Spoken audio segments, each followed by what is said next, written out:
छत्तीसगढ़ में केवल 5 साल सत्ता से दूर रहने के बाद बीजेपी धमाकेदार वापसी करने के बाद उत्साहित है। सारे ओपिनियन और एग्जिट पोल की हवा उड़ाते हुए बीजेपी ने विधानसभा चुनाव में प्रचंड जीत हासिल की। बिल्कुल, और सबसे बड़ा सवाल इसके बाद यह है कि बीजेपी इस बार किसे मुख्यमंत्री बनने का मौका देगी। 3 बार के पूर्व मुख्यमंत्री डॉक्टर रमन सिंह छत्तीसगढ़ में बीजेपी के सबसे बड़े चेहरे हैं। उनके राजनीतिक अनुभव पर कोई सवाल नहीं है, लेकिन 4-5 महीने बाद ही लोकसभा चुनाव होने हैं। ऐसे में बीजेपी यहां कोई बहुत बड़ा राजनीतिक दांव खेल सकती है, जिसकी पूरी संभावना इस वक्त छत्तीसगढ़ में है। बिल्कुल, तो छत्तीसगढ़ में क्या आदिवासी सीएम फेस होगा या फिर अन्य वर्ग से होगा, देखिए जरा एक रिपोर्ट।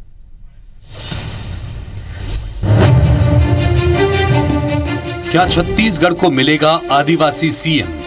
2024 के चुनाव से पहले बीजेपी खेलेगी आदिवासी दांव। छत्तीसगढ़ में बीजेपी की प्रचंड जीत के बाद सीएम चेहरे को लेकर सवालों और अटकलों का बाजार गर्म है। दिल्ली में मेल मुलाकातों का दौर चलने के बाद भी इस सस्पेंस से पर्दा नहीं उठ पाया है कि सीएम फेस कौन होगा। पिछले 6 दिन से दिल्ली से लेकर रायपुर तक बस एक ही सवाल, इस बार सीएम चेहरा कौन?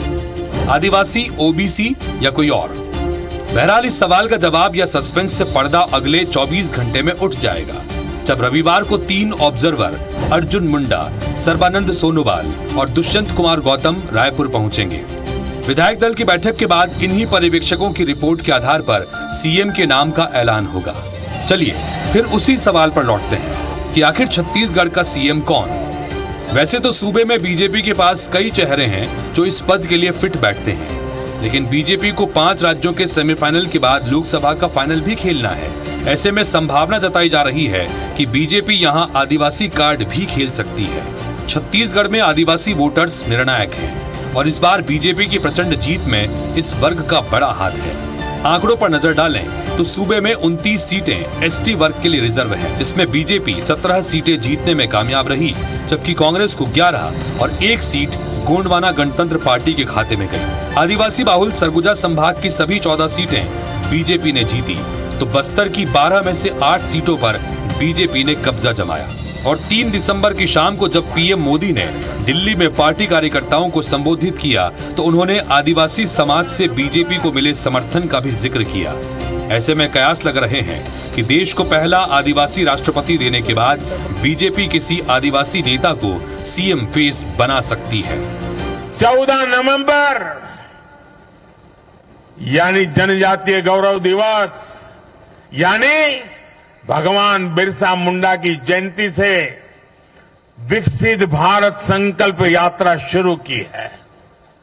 योजनाओं से वंचित लोगों को जोड़ने के लिए सरकार खुद लोगों के दरवाजे पर दस्तक दे रही है। चलिए अब ये भी जान लेते हैं कि आदिवासी वर्ग से आने वाले वो कौन से चेहरे हैं जो इस वक्त सीएम की रेस में सबसे आगे हैं।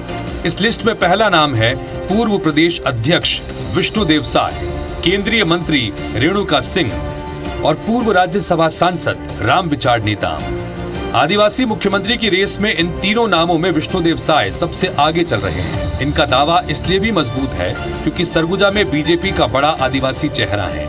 इनका नाम किसी विवाद या भ्रष्टाचार में नहीं है। प्रदेश अध्यक्ष के पद से हटने के बाद भी लगातार सक्रिय रहे।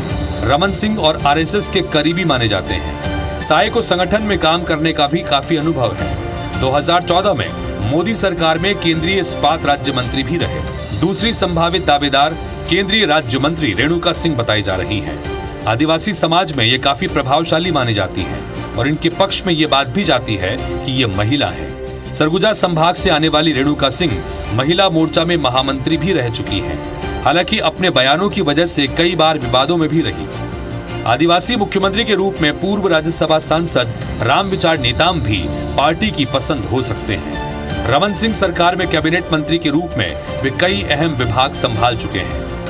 जाहिर है छत्तीसगढ़ में कई बार आदिवासी सीएम की मांग उठती रही है।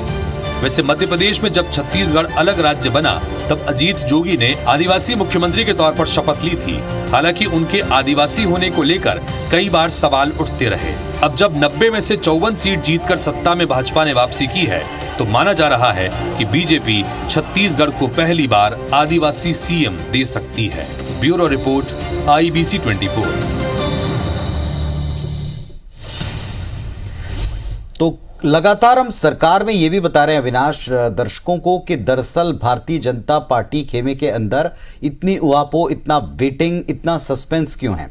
दरअसल 23 सेमीफाइनल रहा और सेमीफाइनल में पार्टी की रणनीति पूरी तरह से हिंदी बेल्ट के स्टेट्स में काम करती नजर आई और अब 24 अगर फाइनल अगर आपको जीतना है तो एक भी कदम गलत नहीं पड़ना चाहिए। इसलिए हर वर्ग को प्लान करके उसी मुताबिक कोई फेस होगा जो संभवतः अगले 24 घंटे में हमारे सामने होगा।